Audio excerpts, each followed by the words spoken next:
Hello friends, आप लोग कैसे हैं? उम्मीद करते हैं आप लोग ठीक होंगे, आप लोग हेल्दी होंगे।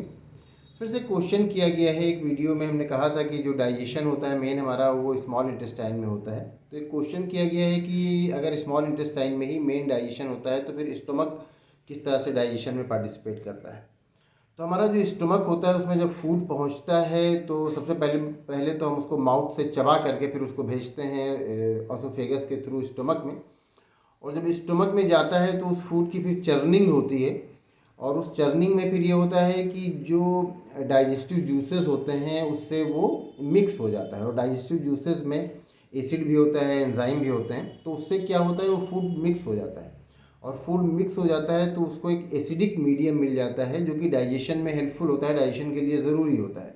डाइजेशन के लिए एसिडिक मीडियम की ज़रूरत होती है जो कि हमारा स्टोमक उसको तैयार कर देता है। फिर उसके बाद वो स्मॉल इंटेस्टाइन में चला जाता है जहाँ पर मेन डाइजेशन होता है। वैसे तो आप माउथ से लेते हैं, जब वो सलाइवा से मिलता है तभी से उसका एक तरह से कहें तो डाइजेशन स्टार्ट हो जाता है, लेकिन मेन डाइजेशन जो होता है वो स्मॉल इंटेस्टाइन में ही होता है।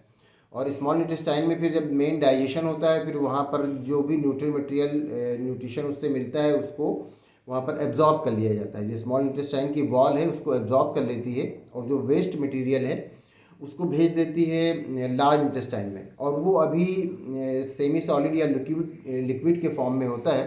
और फिर वहाँ पर जा कर के वो लिक्विड जो है वो उसका जो वाटर है उसका एब्जॉर्प्शन हो जाता है लार्ज इंटेस्टाइन में। और लार्ज इंटेस्टाइन में जब उसका एब्जॉर्प्शन हो जाता है फिर उसके बाद वो बाद में फिर बॉडी से बाहर निकाल दिया जाता है। तो मेन डाइजेशन तो स्मॉल इंटेस्टाइन में ही होता है, लेकिन जो हमारा स्टोमक है उसका भी उसका रोल होता है डाइजेशन में। उसमें जो एसिड पाया जाता है, हाइड्रोक्लोरिक एसिड पाया जाता है जो कि काफ़ी स्ट्रांग होता है।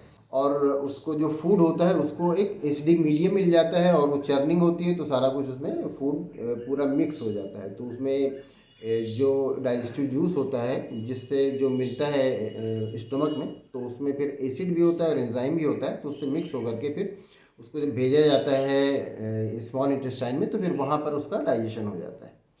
तो उम्मीद करते हैं आपको आपके क्वेश्चन का आंसर मिल गया होगा। अगर इसमें किसी तरह का कोई कन्फ्यूज़न है या कोई और क्वेश्चन है तो आप पूछ सकते हैं। Thank you.